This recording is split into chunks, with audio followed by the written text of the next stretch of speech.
chat here. Wait, do I have access to that? How would I do that? No. Share your screen? It'll be on Twitch. If you pull up the Twitch, you're going to see the Twitch chat at least, because I have the stream chat on the page. Oh, it was yeah. I will have that. I was thinking it's either that or you could share your screen in Discord. Watch now. Can I do that? Engine Spike is streaming Call of Duty Vanguard. Because that is our topic. And I can hear myself entirely. I'm going to share Streamlabs specific. Oh, wait a minute. Can I pop this out? Audio. It's here. All right, hold on. Is there a way to pop this out? Whoa, I just heard you way lag. Way lag? Like, I heard you say it in person, and then I heard it like 2 seconds later. That's weird. Oh, it's because I'll fix that. Don't worry. Yeah, you still have audio on for the stream, by the way. Can they hear us? All of it. That's can hear all of it. Let's just go ahead and do that. Stuff things. I fixed it. Okay. No, we can't hear you.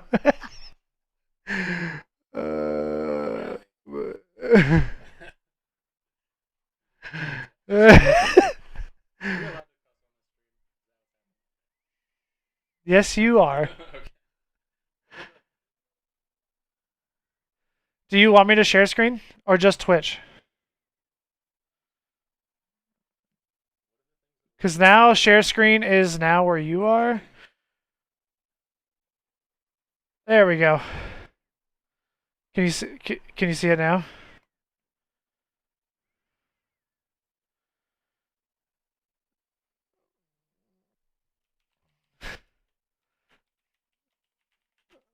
Cool. So there's that.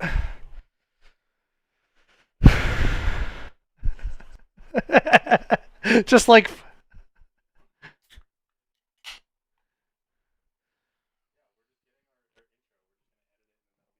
was there a way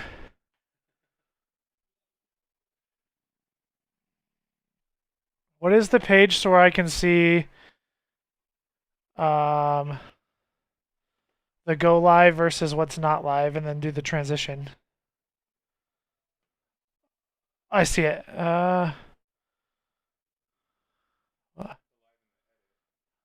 Yeah, I think it's this. Okay, I did.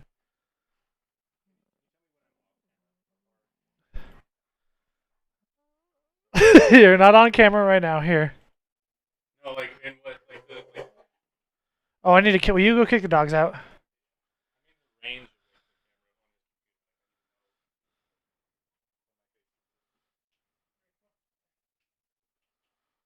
There we go.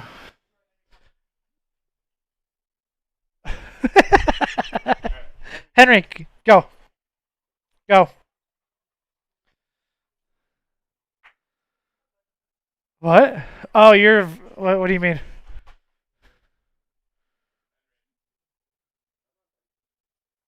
Yeah, I couldn't get rid of it. That is rough. We'll figure it out. We'll get better.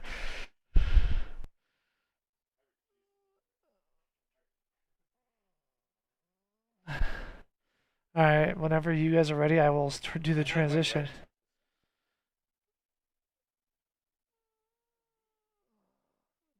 No, it's not. I have desktop audio. I muted desktop audio, but I think it's still getting me coming through. Yeah, it's definitely getting me going through. This is a great start. Great start. Yeah. All right. Hello to everybody who's already listening to us. I am doing my first podcast, so I excuse everything that had just happened. This Right. is a series that I think I might call Spike's Thoughts. And today I am joined by my friends, my duo, and then whatever this kid is over here across from me. I have Set Top and I have Dr. Mormon with me. Whoa, We thanks for having are me. we are genuinely known as the Beans, apparently. I guess. The Beans! When did that happen? I don't know.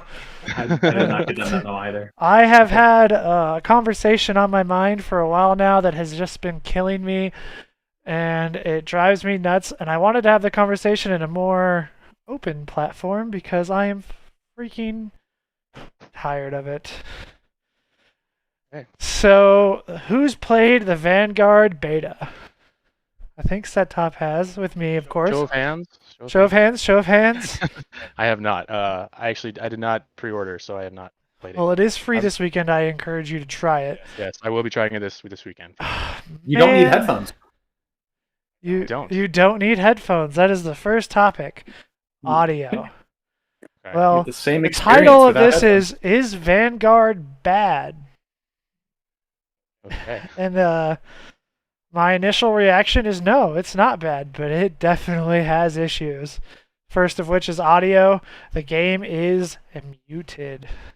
I can't hear anything. It's just like there's audio, but like, what am I hearing? Is it next to me? Is it behind me? Did you see the clip that I posted on Twitter? I did. Yeah. Oh my god, man. I thought it was my phone that was malfunctioning. Dude, it was like right behind me apparently. He just killed Set Top. Yeah, right next to him. I got finished right next to him. It makes no sense. I like literally standing right behind me, shoots him full, like no suppressor, nothing, and then is able to execute me because I have no idea he's there. I just don't know what is happening. Usually, If you look at the finish, video- that's pretty loud, right? No, well, no, I got shot in the back. But it's funny. You can see in the video as I'm getting shot, it sounds like the bullets are like his 11 o'clock basically, and you can see him And actually like look way off in towards the it, distance. Yeah, like I looked and you over can there. see you correct. Yeah, you can see you correct and look over there, and this Right. is not where the man was. Yeah. See, that's a big part of strategy in a lot of these games. You put your mic a little closer to your face. Is it? Oh god. Sorry. Oh. And not in your mouth. Jeebus, Mormon. I know you That's like to a put big things in fight. your mouth, but come on. Anyway. We'll just not go there. No, I was just saying, like, it's a huge part of the strategy in these games, especially just Call of Duty in general. You know, like Yeah, you man. need to be able to hear. Like, I tried playing Search for the first time. They finally added Search in this weekend too of the beta, Mhm. and Search is unplayable because you can't. Like Search is you have one life. You get killed. You're just out. You're just out. So you play more cautiously. But if I can't hear anything, I literally just don't know what's happening on the map. I know I have either got to take the bomb somewhere or defend a bomb somewhere, but if I can't hear what's happening, where the gunfights are happening, where people are going, then I'm literally just walking around waiting to figure out what's going to happen. And usually by that time, I'm probably going to get shot because I'm going to make a bad decision because I have no idea what's happening. Search is just literally Right. unplayable. I have no idea what to do. And they did address this. They brought up the conversation on their Twitter, but like, how do you not like you have at least 4 days to try a different audio mix to show that you're Yeah. trying? They said we didn't have time. I don't know if I agree with that. I mean, it made it this far in the process of creating a game. How did this not come up? I Like, don't. Yeah, I mean it's a small indie company. There's like 5 people working on it. It's an indie company. which round of developers is this one? This is Sledgehammer. So they did World War II, Advanced Warfare, and most of Modern Warfare 3. Right. So they understand the concepts, obviously. Like they've done this before, but Set Top has brought this up before. Is like there's like also Sound? problems with They've heard of spawn. it. There's problems with spawns. There's problems with audio, and they're using our pre-made engine that they didn't have to develop, that was already working with Modern Warfare. And Set Top's like they've already solved for this problem. Why is this a problem? The problem's been fixed. What did they break? yeah. And there's been no excuses on social media from them saying, except for the time frame, basically. Yeah, they said the time frame, and then like they said that there was gonna be. This isn't a finished game, so this is a beta, obviously. I'm like, well, the Okay. game comes out. In like Yeah. weeks, right? Dude, I agree, Bananas. Dude, like, it should not have made it through in-house testing, which is part of the next part of the company. Like, dude, people are wondering, do the developers play their own game? And that conversation kind of irritates me because it's a two-way street. Like, how they had to have played it, and like Setop said, maybe they played it just on PC. And maybe, with the whole but work from apparently home these thing. problems persist on the PC version too. I have a friend who played on PC, and he said he has the same problem. I just Yeah. how do these issues make it through the testing? Like they had to have known, unless it's like only with TV audio that we get things. But I tried switching the audio mix, and I still have the same problem. Yeah, I mean, I'm hardly playing on any kind of normal setup either, and I get the same thing. Like I'm playing on a monitor. Everything is going through USB headset, and the fact that I still cannot hear like anything, and I have to crank it to even like hear someone right next to me, and it's still the directionality is all wrong. That's the thing they've been focusing on, though. I don't know if you saw in their I wouldn't call it a patch notes, but basically what they said is like notes going forward into the beta.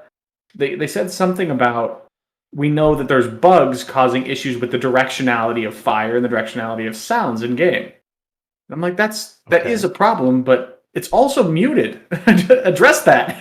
Yeah, bugs occur every once in a while. It sounds like it's an ever-present problem. And it feels more fundamental to me than just it's a bug. It feels like there's a problem with the way they interpolated Modern Warfare's 2019 engine into their assets. Everything feels wrong. Yeah, it comes out November 5th, denied. Like And a half now. Yeah, it's a month and a half to fix what I think is a fundamental problem with the game. Like, if they don't fix that, like Vanguard's going to fail. It is going to fail. Yeah, no one will play that. Can I ask real quick? Have you guys tried messing with any of the settings in game to do it all? I've done in-game, out-of-game. Okay. I've and nothing has washed out my ears. You know how sometimes, Have you tried the candle trick where you just like try and pull? Yeah. I don't know if you. Sorry, go ahead. I don't know if you like in Destiny. You know, when you're like, sometimes occasionally there'll be an audio bug where everything goes like echo chamber and you can't hear anything. It sounds like you just got punched in the back of the head and you're like concussed. That's the entire game. Oh, okay. So you're like living underwater and The entire time. It's absurd. Just so you know, the candle thing's not real. It is not. Real news straight It in the is chat. not. It is not real. we're gonna have words. I have seen that it works. Just kidding. I have lit the candle. I guess licked the candle. We'll fight later. It's fine. But Topic I for think, another day. honestly, the audio thing, like, it sucks. I feel like, in one way or another, I think they can get that fixed. I think they can. I think in 6 weeks, I would hope how many hundreds of developers they have can fix I can't hear the person standing next to me problem. Like, at that point, just, like, right-clicks, reset to default Unity standard, it'll work. Yeah. Unity. Definitely not using Unity. I want to see what it was like in the testing rooms when they're playing against each other in matches, and they're just like. This is the thing, as I throwing wish their hands up, developers like, would do, is be more open about the things that they've done. Like, yeah, when they're coming out with the alpha, like it was a problem in the alpha too. Like I just felt like I couldn't hear. On top of also, everything you can shoot through. Yeah, and the bad spawns that is honestly the more surprising thing to me. Like the audio, like I can understand that because we've never really had that issue in the past. Spawns have always been like a hey, this is broken, fix it. And then they kind of tweak it and it kind of gets a little better and then they pass it on. And now this is like 8 steps backwards because I mean, we have video clips of it. That I don't know if we ever uploaded them, but I uploaded one of mine. Yeah, I would die in like 8v8 in a large map, like the big snow map, whatever it's called. And it's 8v8. You can comfortably fit 14v14 on this map. Oh, wow. And at 8v8, I would die, spawn right next to some people, shoot one, die, spawn in the same exact location next to their entire team. And I can see my teammates on the other side of the map. Makes no and sense. then This this is old problems they used to have. Like this is not even new. worse. They would start spawning next to me. So it's like they're not even checking that it's a valid spawn for both. They're just like, yeah, someone could technically spawn here. Put him on top of the statue. Here's a fountain. Go put him in that. Like it's just like putting you randomly. Yeah. I don't. The spawns are messed, and it's really frustrating that we still have these problems. I'm really hoping launch a lot of these are solved. I'm nervous because we say this every year. There's problems, but like, although we can give credit to Sledgehammer, like when World War II came out, that game was also a shit show. Like it had limited sprint, and it had a whole bunch of issues with spawns, and it had issues with, like they even took away like their version of the Destiny Tower for like 3-4 months because it just didn't work. When you logged it, they took it away, and then you were the only person that ever loaded in there, so you can get your contracts or whatever. But then they did a huge 4 or 5 month update to that game, and then they brought new life into it. Like they revamped the entire game. So credit to Sledgehammer listening to the community there. I understand it takes time, so I'm not upset about how long it took. I'm just upset that they had that feedback then, and now they're not. We're just in a spot where like Modern Warfare 2019 was probably one of my favorite games. And it had great audio. Like that was one of the things that came out. They said our audio is amazing, and we all said, "Yeah, you shoot in a cave. It sounds like shooting in a cave. You shoot outside. It sounds like shooting outside. You shoot in a hallway. It sounds like shooting in a hallway." Like it had all these great effects. Oh, here come the dogs. But that's Alyssa. She says hi to everybody. You married a hand?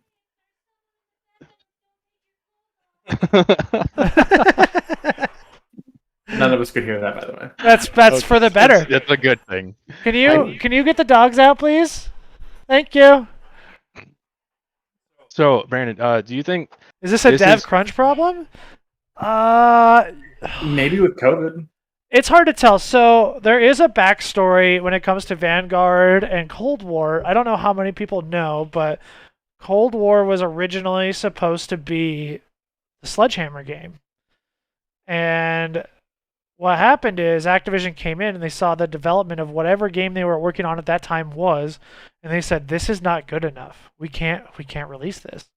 So they brought in Treyarch to bring in other assets to finish Cold War. Cold War was also not a finished product, and we could tell that when we played the game. I mean, it played well and everything, but it was definitely running on the Black Ops 4 engine, just updated with resolution and stuff, some cleaner assets, and updated gameplay. Besides that, everything was, you could definitely feel it was running on that engine, and like it was definitely rushed, and like I played the campaign all the way through. It was definitely like a last minute, like what leftover scripts do we have that we haven't published yet? That's how that game felt to me. See, I think a little bit of it is like what you've been saying. It's the rushness and like the times we live in, but like it's also just it's a tendency of the industry now to like just not release games finished. It's so much more than just like the time that they have, but like I don't know. It's Cyberpunk. It's just games that they're released and then they expect to be able to get away with like improving it as they go on, like later on after release. And I have a lot of leeway with devs because I know, like, I've tried to make my own games. They're one of the hardest, if not the hardest, pieces of software to create. But they have teams of hundreds. Like I think they have like 500 people at Sledgehammer Games or something like that. It's just a lot of people, it's a lot of engineers, and I feel like they shouldn't have these problems with that many engineers. Good games are hard to make, but I mean, literally they were given a game engine that was fully functioning and had an amazing game on it, and we got a reskin with issues that the other game didn't have. Even in the beta, I played the heck out of the beta for Modern Warfare, and it didn't have any of these issues. It did have spawn issues, but those were addressed. And the only other problems I had with Modern Warfare was some of the fundamental design philosophies they had about like safe places and stuff like that, which is a different conversation than this.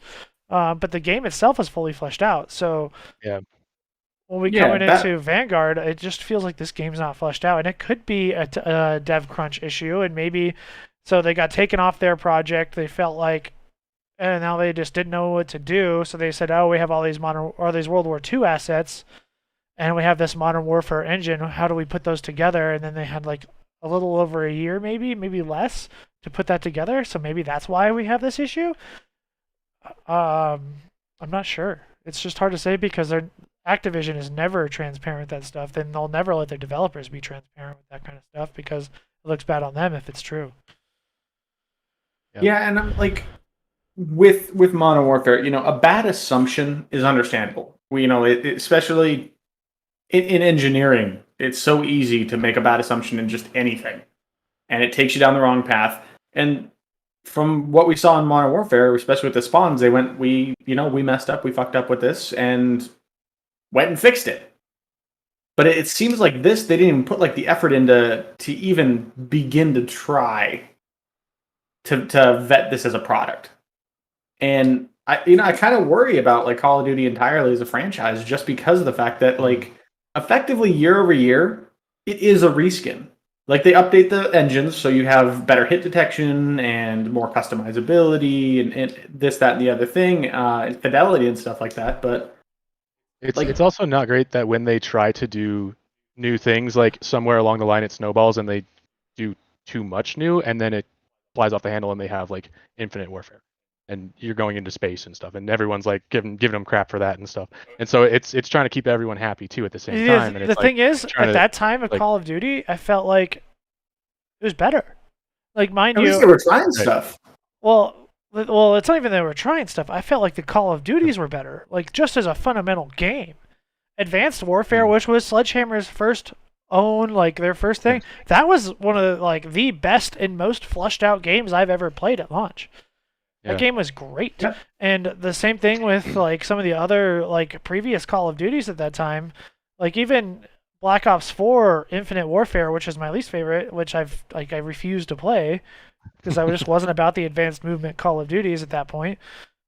Those games were fleshed out. Like they didn't have these issues. And it's like now Call of Duty's got this cash cow called Warzone, which we all play. Yeah. And I'm personally wondering if their focus isn't Modern War or regular Call of Duty. It's not multiplayer. It's not 6v6. It's none of that. They have a really small dev team for that, and the rest of the dev team is focusing on the new map for Warzone and Warzone integration. But supposedly Raven Software is handling all of the Warzone stuff right now. They have Raven Software, they have Sledgehammer, Treyarch, and Infinity Ward. All these developers working on Call of Duty, but everything feels like a cluster right now. What's happening? Like, who's handling what? I just don't know. And if that Warzone map comes out and it feels fully fleshed out and everything's great, then it's just like a confirming like Activision's just like holding on to the cash cow that is Warzone, and they don't care about the actual sales of Call of Duty because they sell a weapon pack for $25. That's if one person buys 2 packs, they paid for a video game that they normally would pay for.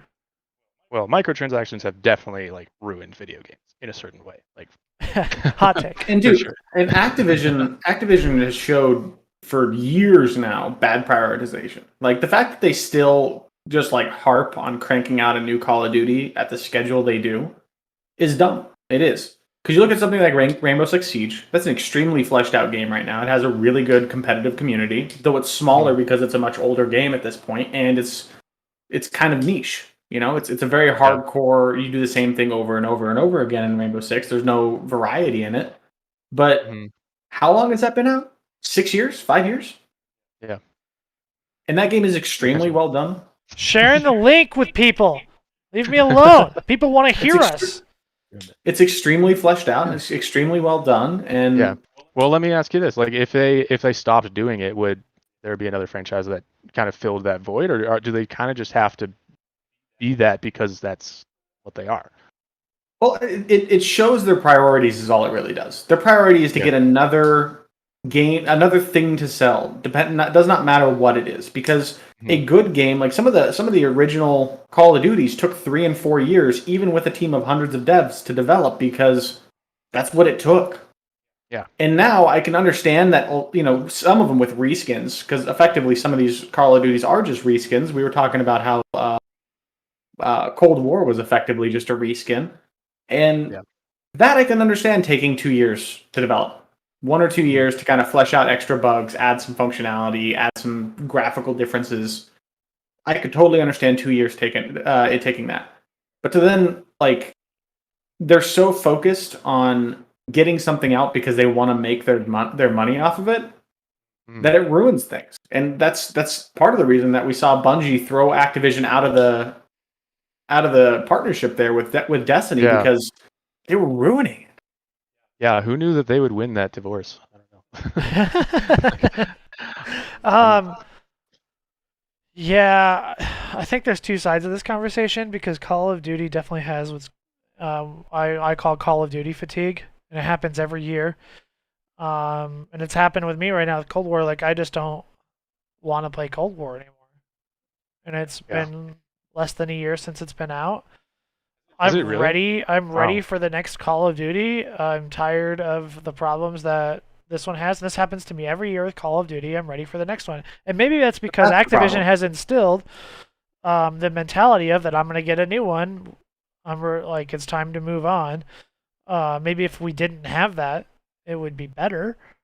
But I think it's going to be a double-edged sword. Like, we're going to always have people buy Call of Duty. It's always the number one selling game, for whatever reason. But if we took a year off, what does that mean for Activision is really the question, and will we ever get that? I don't think so. And are these issues related to Vanguard, related to the Activision push for a Call of Duty every year? We can't necessarily say, but still, some of the things that are wrong with Vanguard, I think, are fundamental, and that comes down to a developer issue. It seems to me that it's the philosophy of that company, for sure. Like, the way that they run their devs and the way that they put their priorities, like Set-Top said, is just it's showing in their product right now. It's showing that they're not putting the work in the right places. So I just don't know. Well, let's here. I'll pose a question here for you, Brandon. Mormon doesn't get to be involved. Well, no. It's specifically because I'm calling back to you. You were saying it's in response to you saying that you get that Call of Duty fatigue every year. Yep. Right. And so here's the question I kind of challenge that with is: do you remember what came out before Advanced Warfare? Advanced Warfare? Yeah. Call of Duty. Modern Warfare 3? It was Ghosts. Yeah, it was Ghosts. Oh. And I mean, I still love Ghosts. That's what I'm saying. Is if Ghost was up to date and still had something, we would have played that for another 3 years easy. I would say the challenge to a Call of Duty every year would be an update to the current Call of Duty every year, because I did play Call of Duty Ghosts. I don't know, maybe 3 months ago. I installed it on my PlayStation. I was like, oh, this sounds like a good trip down, memory lane. And I loaded it up. I was like, how did I see anything?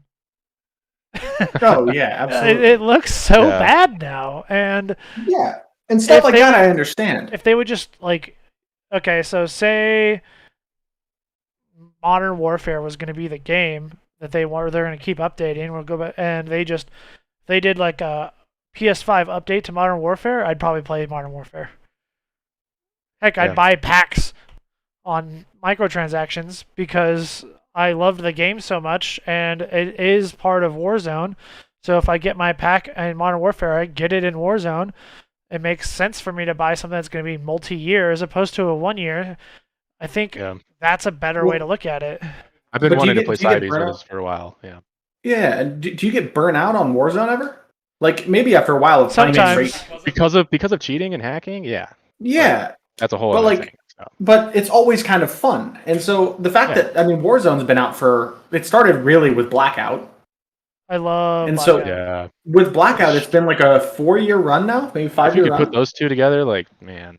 Like the best aspects of like Blackout and the best aspects of Warzone. Yeah, the question is, then it comes down to what are the best aspects of each one. Like, I don't want loadouts in no, I hate that. in Warzone. I think people love their loadout. They love to pick their guns. They love to pick their variant of that gun, which is why those packs are so popular in the stores, because they get to use that item inside of Warzone. Yeah, make it a rare thing then. I mean, make it something that you have to work really hard for in the game and then get it eventually. But don't make it like a paywall kind of thing. But see, like with Warzone, with something like Warzone, what we've seen is that like they have kept it fresh, right? Yeah, so every they do seasonal updates, yeah. Exactly, the seasonal thing about except for the current gen console thing, yeah. I mean, it's pretty fresh. I like that zombie stuff. Like that was a song that. Exactly, the seasonal stuff is wonderful, and if they did something like that with just like the actual multiplayer maps, it would be honestly much more enjoyable to play. Because I didn't play hardly any of the multiplayer in this game or the last game, just because it's like there's these like rampant problems throughout it. It's always somebody camping in some little area, and on top of that, snipers have been broken since like the game came out. Do you? Bananas wants to know, do you think that the game model that forces game release... do you think it's the game model that forces the game release schedule? Like, BRs seem to have a much longer lifespan than traditional TDM-style COD.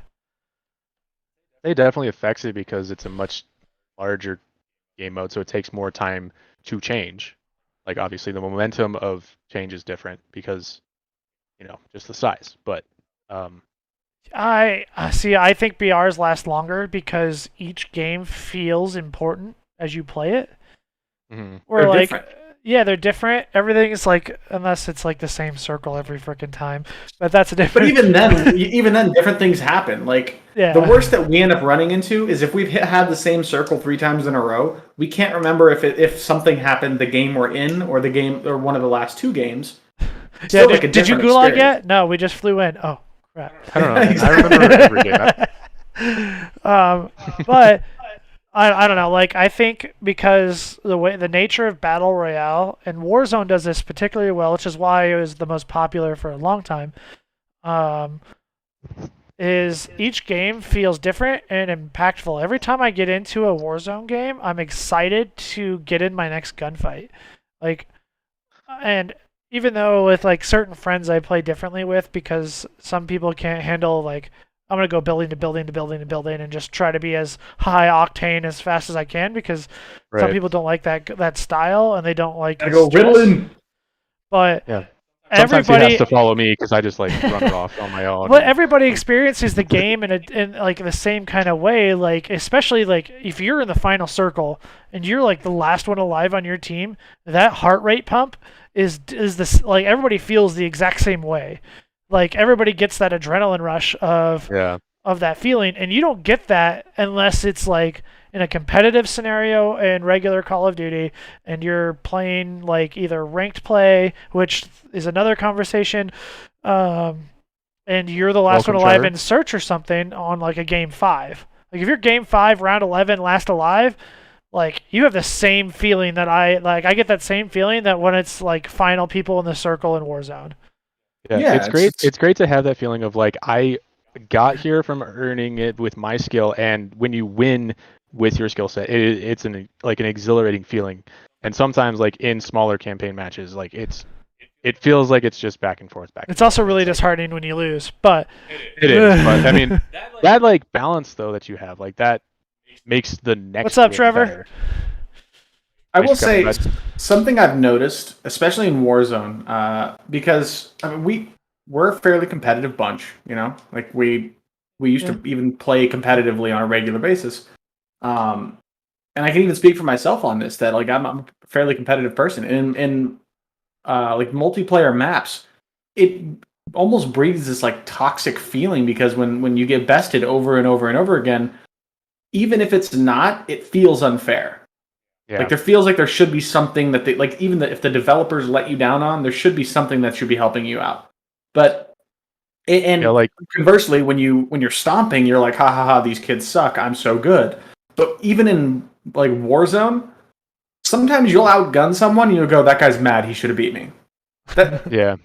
You don't ever say that in multiplayer. You know what I mean? Sometimes it is when you have objective games, like let's say domination. Like there are times where it's just the flow of the game that's going against you because of the team you're playing with, and then it feels unfair, and so you get more frustrated. So I think that's a natural thing just because of the type of game that you're playing. Like that's an objective game that has flow and momentum back and forth. That's the type of game. That doesn't happen in Warzone. Like it's just your team against everybody else. So I understand what you're saying with when there's problems with the game that are technical problems that are like the design of the map that makes it feel unfair. That's really disheartening. That's really not enjoyable. Like And then it takes it away from going, this game sucks, let's find a new lobby, to this game sucks, let's find a new game. Right. Yeah. And that's kind of what we ran into that. We were playing with an old friend on Vanguard over the weekend, and he was a big Call of Duty guy, and he played it. He got to level 3 in the Vanguard, so like 2 games. Guy's really good, so it wasn't taking him a while to really level up. So at the end of his second game or halfway through it, he goes, "Yep, this isn't for me," and he just uninstalled it. Dang. Because it was just too much wrong for him. First of all, Aaron. Second of all, if it is true that, we know there's a new Warzone map coming, and we don't know who's doing it. We don't know if it's Raven making that map, or if it's Sledgehammer. But we do know that they're using the Modern Warfare engine, which they said would make their transition between games more seamless when it comes to weapons and tuning and stuff like that. That'd be nice. What if they release the map and it still has these same issues? Warzone dies. Activision can't afford that. We can't load into a Warzone game and not hear what's going on.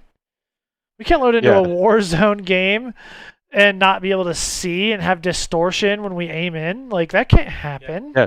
Even if it changes it a little bit, like I'm used to being able to tell like from what building a gunshot just came from, depending on what sound I just heard. And I can tell usually like what kind of gun it was. Or we're a team called in a loadout. Like half the time we hear a team call in a loadout, we go, they're over here, and we use that to our advantage to go while they're getting their loadout to be in position where we can start picking off people. Like if we can't hear that, we're just running around the map blind pretty much.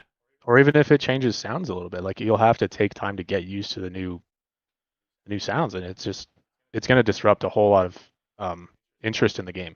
So it's such a satisfying thunk though when somebody calls in a loadout. That thunk. Right, yeah.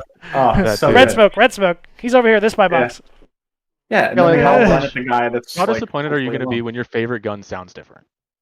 Activision does have a lot on their plate right now, but from what I understand, it's mostly on the Blizzard side that they got real, at least legal problems. I don't know how much they have problems when it comes to Call of Duty, as opposed to as more of like you need to focus on Warzone when they talk to the developers because that's their cash cow. But you're right, Trevor. That would be rough, dude. If I can't hear anything, what? I won't play Warzone anymore either. So now I'm not playing the new game, and I'm not playing Warzone. Yeah. Can we put it a little bit on the consumers though? Of like, stop doing microtransactions. Stop making this the cash cow, so that they'll start making better like just standalone games. So you bring up a good point. I couldn't imagine. So like. Most of the people I know seem like good, understanding, responsible consumers where like occasionally they'll buy like a $5 skin because they're invested in that part of the game or X, Y, or Z. Right. Yeah. We're not whales, but like there are people out there who are spending hundreds, even thousands of dollars. That's the crazy thing. Like it's I spent wow, set top your video disappeared. FYI. Bye. Oh, we lost him completely. Do. No. No, the wife brought me a beverage. They completely non-alcoholic Thank you. beverage. Yeah, ours are completely non-alcoholic too. O'Doul's. Says you my a big fan of O'Doul's, everybody? O'Doul's. So I have two thought processes on this. First of all, we have to think back to old school Call of Duty where we paid $20 for a map pack, right? We used to pay $20 for 4 maps. That's unreal. And now we have what's called the Battle Pass, which gives us new guns and maps for free. We get all that stuff for free now. The only stuff that they're selling us is cosmetic, and well, to a point because they have certain attachments and stuff on that. So like, I didn't have the OTS 9 unlocked in the game, which I could have totally gone into the game and unlocked it myself and then leveled it up to get the same attachments. That's totally a thing. You don't have to pay for it, but I didn't want to do that, so I bought a $15 pack so I can have the OTS 9 as my secondary loadout and play it within Warzone. And people do that all the time, like when new guns come out. Yeah. But most of the time, they're just cosmetic. They just already have attachments and everything readily available for you. So is that pay to win to me? Not really. Some people are a little frustrated with it. Pay to get ahead, but not pay to stay ahead. Facts, right? I mean, that's definitely a more accurate statement. To me, that doesn't bother me. Those kind of things, and it's also the same with the Destiny Eververse store, which we might have a little side topic about that. But the microtransactions in Call of Duty specifically don't bother me because, yeah, the Necro King Krig is freaking cool. It's got a dragon on it. It shoots tracer, like blue tracer rounds, and the dragon lights up as you shoot it. Yeah, that's really freaking cool. Do I need that? Absolutely not. I don't need that. It doesn't give me any competitive advantage. And if people want to pay $25 for that, go for it. That's on you. Now, yeah, I just think we need to find like, okay, there's a balance that has to happen with like our relationship between like the people who make our games and the consumers who consume the games. But I want it. Yeah, we want cool stuff, and it's cheap for us, and like they make a lot of money for the cool stuff, but like it's also taking away their focus from the other good cool games that we want. So I don't know, like the $60 price tag on a regular standalone game, it's not making them money anymore. Like it's really just not. For a good game that we expect to be what we want right away, it's just not happening because they have to go and they have to fix things later after they've released it, and they spend months making it what you want. Like, now, we pay full price for a game still today, and I think there's a consensus nowadays in the industry is the games aren't finished when we get them, and then they patch them in later. Now, this is specifically to multiplayer games to me, because there are some single-player games that definitely have issues, but like you can still play the whole game, right? God of War, Ghost of Tsushima, all these games did have problems when they came out, but they did patch them. But I am shocked that there hasn't been some kind of lawsuit around that, because effectively what you're doing is I'm paying $60 or $70 or whatever it is now to have the finished Call of Duty Vanguard game November 3rd. Not gonna happen. And it's not finished. Yep. And so like, yes, to an extent that I can just probably request a refund, and Activision, they're like, I don't care. Yeah, they'll just give it to me. Wasn't there actually a lawsuit though against? Cyberpunk gave full refunds. There wasn't there was a lawsuit against Cyberpunk. I don't know what happened with it. I can't say all the details. I think there was something about like false advertising or blah blah blah, because they said something would be in the game or it wasn't. I think it's been multiple times though too. I think there was like an EA game that came out that they just advertised that it was going to be like this, and then nothing was finished yet. Oh, you're talking about what was the Destiny clone that failed miserably? Oh, Anthem. Yeah, I mean that game.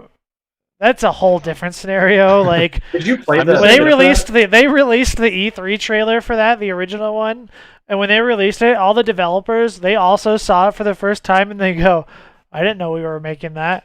Like, they had no idea what was going on. They told a couple of guys to make a CG thing with some gameplay in it and say, hey, this is what we want it to represent. And they were like, okay. And then the developers still had no idea what they were making. So now they had to go back and try to create this game that they were advertising. They had no idea they were supposed to be making.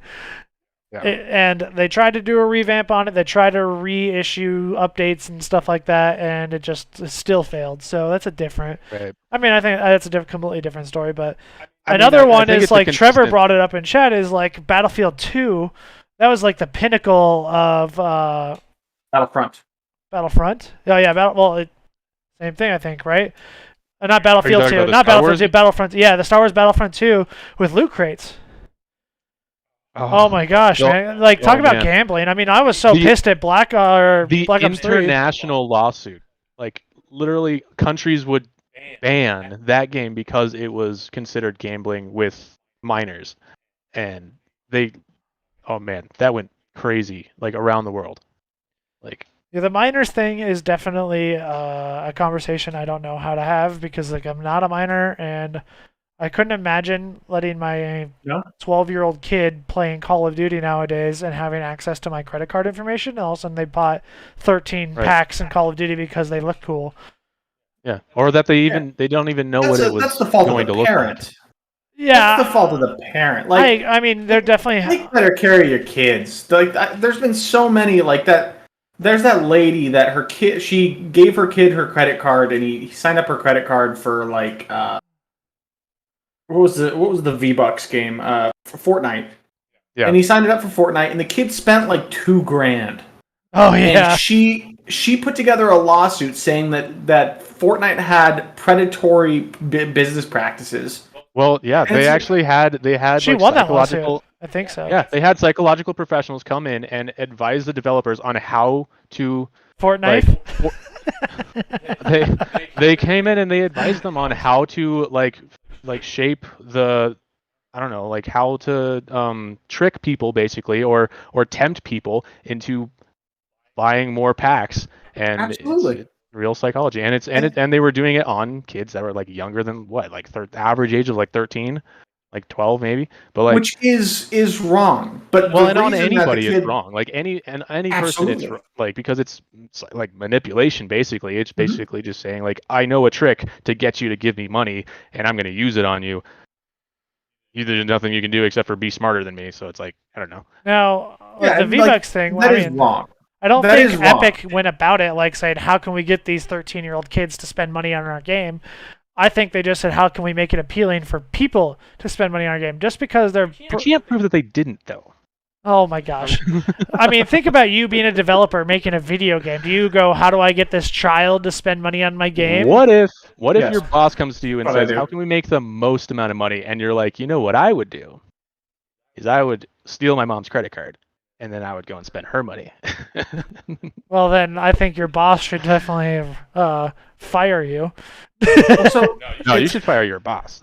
It's funny. So, like, yes, it is a problem, and I think it is wrong that companies were using predatory practices, especially if they were targeted at kids. It's messed up.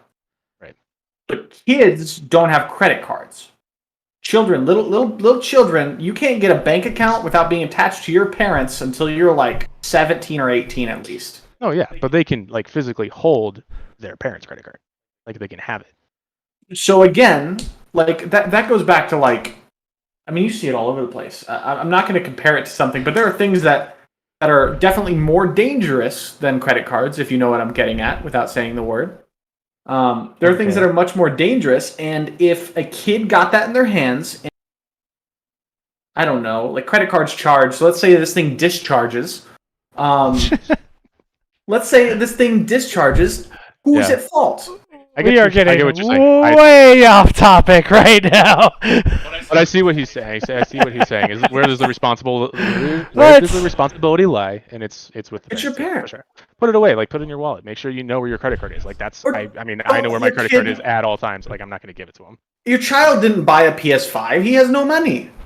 Put parental now I controls on the think account, Sony sure and Microsoft took really. I think there's some like really heavy parental controls. I mean, I'm not personally interested in the parental controls. I don't need to lock down my system. I don't have children. I mean, but I think Alyssa doesn't buy a game. Yeah, I think. Well, I don't responsibly buy games. You can ask my wife. She would disagree with you. Yeah, do you remember when you convinced me to buy that Gundam game that we played twice? Well, no. Okay, hold on. Let's just rewind. I said, "Hey, I think about trying out this game. I bought it." And you're like, "Oh yeah, my game is a gun." I was like, "Yeah." He's like, "You can get it if you want. I don't know if it's gonna be good." We played it for like 20 minutes, and it was terrible.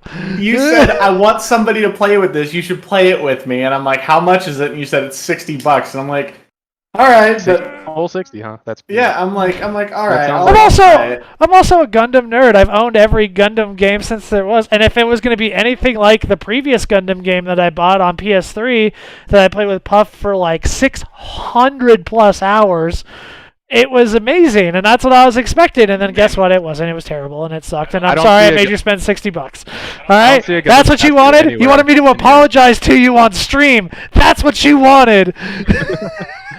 I think that is what I wanted. I think that's the only reason I agreed to be here.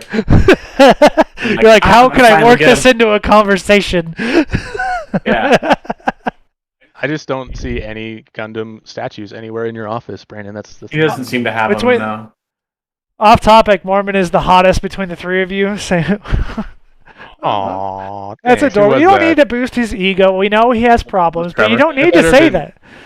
Oh, Trevor, you're my new favorite. Thanks, buddy. Set Top's crying.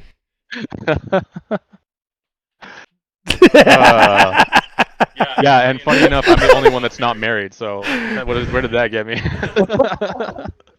He thought I was going to be you, to be honest. What the fuck? You think I'm just, like, ugly? Jesus. Wow. Trevor over here thinks I'm just, like, 900 pounds. Like, he who cannot be killed. No. You are, but it's because your bones are made of steel. I was going to say, it's 900 pounds, but it's because of another rumor. What did I say that was real? Oh, that he's my favorite. No, but apparently all of our listeners out there, the dad bod is what gets you married. Apparently, so yeah, I'm just lonely all day. You have dad bod. Yeah, welcome to the club. Shut up. I do not, liar. Amber says she's hurt, and she said you are rude. Wait, what? I know. Because I said that Trevor was my favorite because he told me that I'm hot. So I don't know what to do here. You should be hurt. Yeah. Trevor is still a waste of a res token, but that's a different conversation. Oh man. Oh my God, Trevor. Shots fired. Trevor, did you see the video? I sent the clip out of me absolutely mollywhopping you with my shield. What? Did you not see this? Oh my God. It's in the Engine Destiny chat on PlayStation. We're gonna have to take a tandem. Should we? Is it in there? Is it in there? Can I pull it up on stream? It's in the Engine Destiny chat on PSN. Can I pull it up on the computer? We don't need to talk about that. Can you place it to the stream? Can you like have? I was gonna see. Can I bring up? Is there a PlayStation app for PC? We're gonna have to figure out this technical stuff. I'll have to get good at this, and then we'll be able to do it faster next time. Yeah. Engine Destiny. Let's see. Yeah, there's not one. There's not one. But anyway, okay. Anyway, moving on. Let's kind of circle this back. I want to talk about another conversation, like a conversation we're just kind of talking about with like microtransactions. So, would you rather go back to the old model where we paid $20 for 4 multiplayer maps and maybe a gun? No, or would you rather have the system we have today where we get all the new weapons for free, all the new maps for free, and we also get a battle pass that gives us free money, in essence, if you get it. So what I do is I usually pre-order the first one, which is a ridiculous amount of money, so I think I paid $100 for the new Vanguard. But it comes with the first battle pass, and then I have enough from the COD points given to me inside that battle pass for the next battle pass I have each actually season. done that too. Yeah. And they're just giving me battle passes after that. So I like that model, this new one, because it is like it rewards you for playing. Like people who are actually going to play enough to like get something out of it, they gain enough points so that they can buy the next battle pass, and you don't have to spend money. I like that model a lot, but I also do think that like the amount of money that they're making off of it is affecting their other projects, which I don't know how to fix that. I honestly don't have an answer for that. So I agree that the amount of money they're making from microtransactions is affecting a lot of their decisions, and I don't think that's not a incorrect statement. But what I think is the current model we have is I'd like to keep that, But It's good. I also It's- think they would make way more money if they just tuned down the price of the battle pack, like those packs. Oh yeah. Like Yeah. $25 for a pack is a lot. They're basically like just making their own price and then they're putting it on sale occasionally. And then people are buying like, it, so they're just I like know, whatever. yeah. But like, well, there's no reason to put it down. I think that is there no must reason. be a large enough sample size out there of people spending $25 for the Necro King pack that they say we made money. We're good. Like that's what they're focusing But if on. they really. sold It's it for $7, I would have bought it. Yeah. But And then they- you probably would have bought it. I They know obviously Tim would. know I what know they're Tim doing, would have though. bought it. He loves the They- Krieg. they know what they're doing though. Like they've obviously done the math. They've obviously done the research to know that like this price is where we're gonna have the most cash flow. Like it's just simple graph that you have to do. Just Yeah. check out the numbers. Like But they won't release the numbers. well, So no, it's of course something- not. Of course not. I'm speaking like as them. Like that's what they're doing because they're the professionals at it. This is what they're focusing on is how to make money. Yeah, and then like on the another opposing end of the microtransaction conversation is like people are really upset with the Destiny microtransactions, and I think that's the most ridiculous thing I've ever heard in my life. I haven't spent a cent on Destiny except for the Well, the thing season about passes. Destiny's Eververse is it Oh, literally gives you microtransactions I nothing haven't. but aesthetics. There's nothing but aesthetics in the Eververse. That's what I meant. Like Did you in the hear that? microtransactions, I haven't. Did I hear spent a what? That I heard huge crackle bang. No. I don't know. It's storming something fierce outside. No, we. cent. I don't know. You, All I Are you- hear is you're your in Chi- dulcet tones, bud. you're in Chicago. Are you sure it's a storm? um, sorry, can I get a mic check on the? Yeah, unconfirmed. Oh, sweet. Okay. No, so Spike, it's funny. It's really funny you bring that up because I thought everyone that was an adult, like almost, I honestly had to think that almost every person on this planet would never buy something like that. I'm like, that's so expensive. What on earth? Like, who does this? Who has the money? Like the average income of a citizen of the United States is like 40 grand a year. And I'm like, so after, depending on where you're living, how are you Yeah. affording this? I think that's a lie because like I look at other people's houses and I'm like I don't freaking believe it. Like I don't understand. Well, like a lot. Well, they're not part of the, like, they're not the average. Like the thing about the average is like there's a lot of people. 50% of them make more than 43, but 50% make less. And so the thing that really bothered me, like, Makes sense. and it was kind of this weird revelation, is I got into Star Citizen, which I don't know if you're familiar with how that works. It's still a game in alpha. I actually really enjoyed it. I just don't have a PC to play it on. So Yeah, it's a fun game. It really is. But the way you get ships and stuff like that is you pledge to the store. And I'm like, oh, what? It's like $10 or something. $200. Oh my god. Jesus. $200? I actually One didn't. of the nice ships right now is $200, and it doesn't come with the special skin. No, but like you get in-game resources though that you can trade for actual money though, right? Nope. Like you can build your way up to that. No? You can, so in game you can farm up, and it takes a while, especially if you didn't invest money. It takes a very long time. If it's $200, that's like 20,000 hours. So if you put a lot of time in, you can probably buy the ship in game. But everything's in alpha right now. So whenever they patch, sometimes they just wipe everything off of it. Is that for the Trevor asked, is that for the devs or is that player trading that it costs that much? No, that's the website. You go to their website and you can $100 the for a ship I ship? have. So just to play the game is like $40 or $30 or something on that. Just to own the game and download it, and it comes with like this dinky little piece of shit. You're like, great. And I mean dinky little piece of shit. You cannot do just about anything with it. It's slow as Wait, balls. so these ships affect gameplay? Yeah. So yeah. you're paying $200 to affect game? Dude, that's unreal. It's even worse. That's So just for me to get a ship that was like cheapest. It's an entirely different kind of game. And we're here complaining about Call of Duty's microtransactions, which literally don't affect crap. This is a $200 ship that literally affects the end game. Yeah, This and is I'm like, this I'm is like, flat there's on its no face and way. honest with it though. This is like a game. I don't know. This is like a lifestyle type of game. This is what you're gonna be doing for the rest of your fucking free time. I would argue Yeah, Destiny's a like- lifestyle game. Like there's stuff to do every day. Like you get on, there's daily things to do, right? Yeah. Like, and I mean, like it is a great game. It's a huge game. I kind of understand it because they're using that to fund development too. So that's why it's called the Pledge Store. It's called the Pledge Store because you're also funding development, right? Yeah. And they're appreciative of that. You buy the game. Well, like you did, but the thing that bothered me is just to get like a run-of-the-mill ship that like could hold, because depending on what ship you get, they hold different amounts of guns and they have different amounts of crew and different amounts of cargo space, which all affect in-game mechanics. Just to get a regular one, I had to spend an additional $40 just to get that. And then I get in the game and I start playing with these guys that are just they're friends of a friend effectively, and they're just kind of regular dudes. They're Joe Schmoes. I talked to them. They're great people. And then they started pulling out their ships just to kind of show them off. And I'm like, where the fuck did you get this? He goes, oh, I just bought it. And I start kind of like running the numbers. I'm like, this guy, easy has spent $3,000 on this fucking game.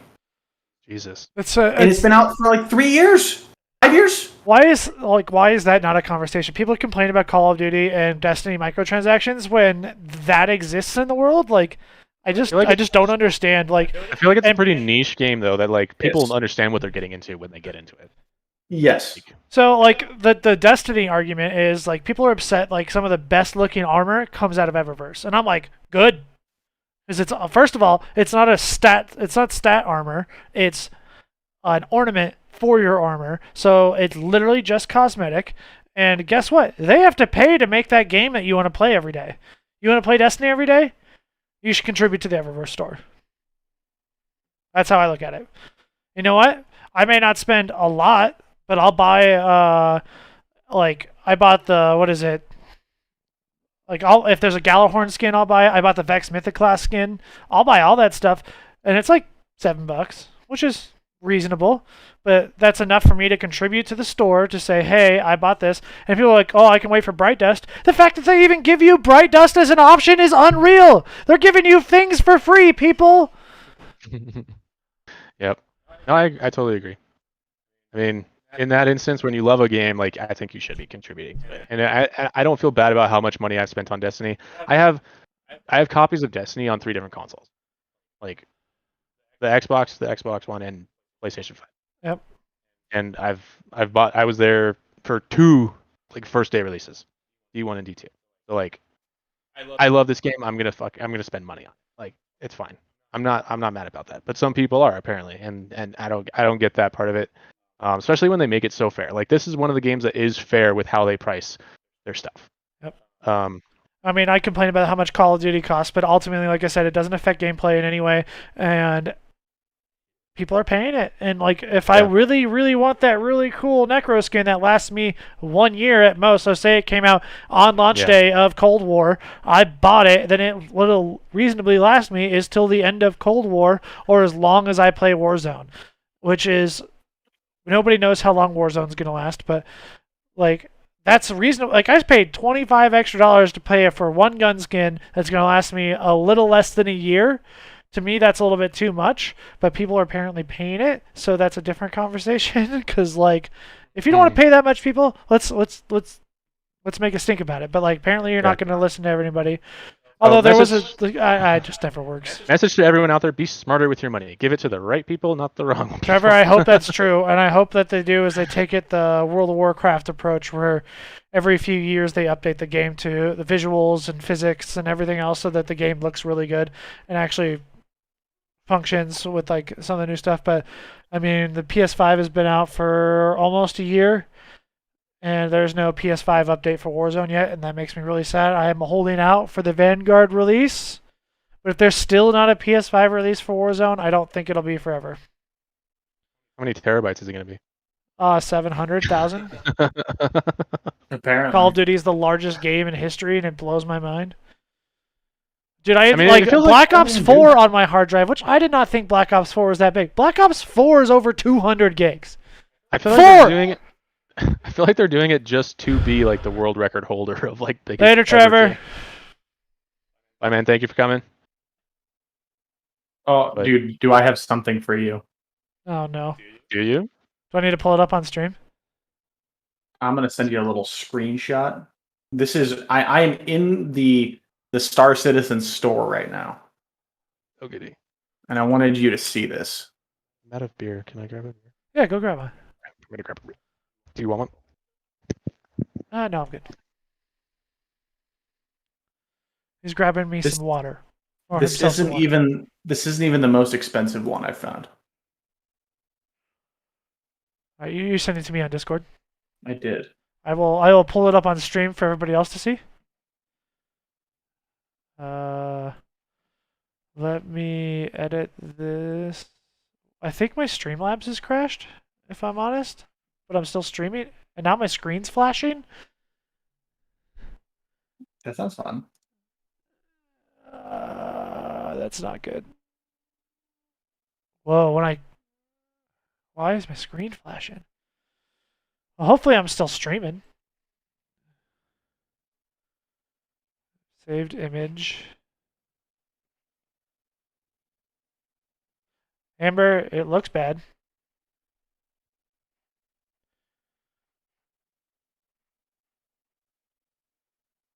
Let's bring this up on stream.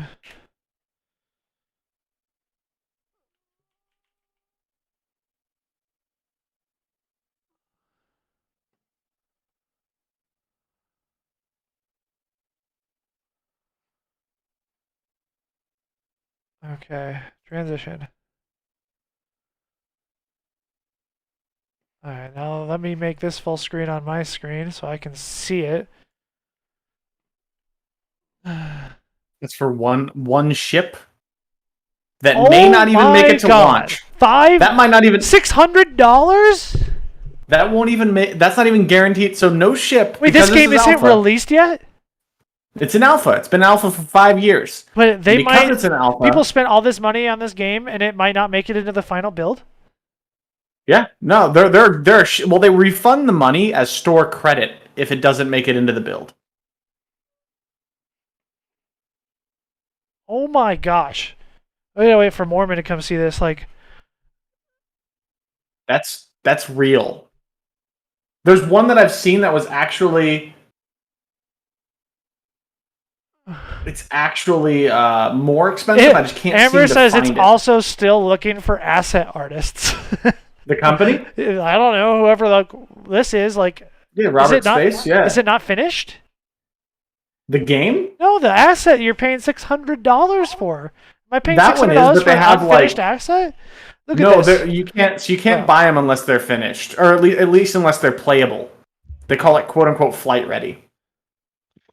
Okay, Brandon. Before and that's not even like a special trim. That's not like some. This is inside the Star Citizen store right now. Before you ruin everything, she shook. So don't open. Don't open this. My wife is wonderful. Look at this. By the way, this is how much one ship is costing right now inside of Star Citizen. Oh my gosh, $600. This is the alpha version of the game. It's not even released yet. This could not even make it into the final build. Yeah, they've had multiple ships that like you get it in, and you buy it, and they go, nope, we're removing the ship from the game. You can buy this now, and it could possibly not exist. Yes. Yeah. Luckily, they'll refund the amount you spent as store credit, so you could spend it on something else. Can I get the money back in my wallet? No, I don't think so. I also saw 2-year insurance. Does that mean, like, you get to keep it in game for 2 years, and then it can possibly be destroyed? So the way insurance works, you're gonna love this. If your ship gets destroyed in game, you can file an insurance claim, and it'll put it on, depending on the cost of the ship, it'll put it on, or like the size of the ship, basically, the scale of it. It'll put it on a timer, a real-life timer, on cooldown before you can claim it again. And the ships that I've had are like 5 or 10 minutes sometimes. I've seen ones that get up to like an hour and a half in real-life time. Just to be able to claim your ship. Just to make the game more enjoyable, I guess. It's extremely hyper-realistic. I guess that's what we've been asking for. Yeah. I mean, if you die, if a pirate shoots you down, like another player decides to be a pirate and blows up your ship and then steals all the crap that's inside of it. Mm-hmm. Wait, they took your real money? No. Well, no, like what I'm saying is you spent that much money on that stuff and now it's gone. It's theirs. It's equivalent to No. It's still your ship. You would just have to file an insurance claim on it. That's what that insurance thing is. Oh wait, so what if I'm playing 3 years later? I still spent $600 on that ship, which is still a lot, and somebody does that. Do I get that money back? After if it gets shot down after the insurance period? The insurance is an in-game mechanic that just effectively means that when your ship explodes, you can file it, you can buy it back at an expedited rate. Wow. Not for real money? No, it's in-game currency. Okay. Which again is all alpha. They even put an A in front of it. Like the actual credits in game are called UC, but because it's alpha, it's all AUC, and occasionally they'll just like wipe that from your account. This is genius, dude. They got to be rolling in it right now. How many did I see? They have 30 open positions across 3 locations. Wow. Very small. Amber, apply here. Make some money. People pay you $600 for your art. That's to work for them. Work for them. 30 positions across 3 different locations. So they're not a small studio, is what he's getting at. Okay, I got you. No. She says no. She does not. Big no. Caps lock no. Why not? Big nose, bro. Big nose. Sounds kind of sketchy. I'm sure they love a crossbow. I wouldn't. A crossbow? Did you not hear about the crossbow? I did hear about the crossbow, but could you imagine using a crossbow in Star Citizen? In space? Yeah, dude. Space crossbow? Honestly, space crossbow makes more sense than space gun. The requirements are too crazy, she says. No, like like genuinely, how does a gun work in space? Well, you have to rework how guns work, basically. Yeah, or just ignore physics. Well, no, that's what I'm saying. Like, you can't ignite powder in space. But I mean, you can. You just would be pushed. Well, no oxygen. How do you need oxygen for an explosion? What? Okay, let me think. Yeah, I'll let you sit with that one. Because where's Guy when you need him? The rocket scientist. Because there are materials that do explode just from pressure. They don't need like heat ignition, or they don't need oxygen. They don't like combust. It's just like. So you put rocket fuel in that crossbow, or what? Yeah. Well, no, you just need liquid oxygen in your bullets. They wanted 10 years of. Wow. Well, that's why it's a $600 ship. I said combustion explosion. I did say that you need it for combustion, but you don't have to have a combustion to have explosion. I don't. That's true. You could have a pressure explosion in space. You cannot. But I'm thinking it through. Give me a second. Can I say something? All explosions are our conversation has just gone off the rails. We started with Vanguard audio. He's got a now point. We're talking about Orbit doing physics in space. He's got a point. All explosions are they're explosive, rapid pressure changes. Right, yeah. And usually here on Earth, we use combustion to do that. Well, since we are completely off topic, I think it's a perfect time to wrap up this first podcast. I really hope everybody enjoyed their time with us today. Thank you, Sets Up. Thank you, Foreman, for all of your input, whether it be combustion or not. I'll be more prepared for my physics corner next time. Oh, okay. Can we get an ad read in there? Yeah, I just want to cut it out to an ad read. This was sponsored by me, so thank you. And Jen. Thank you, everyone, for tuning in. Hold up your flag. What do you? Don't touch my flag. Oh, fine. Whatever. This kid. All right. Thank you, everyone. Or this can be it. Thank you guys for the conversation, and we'll see.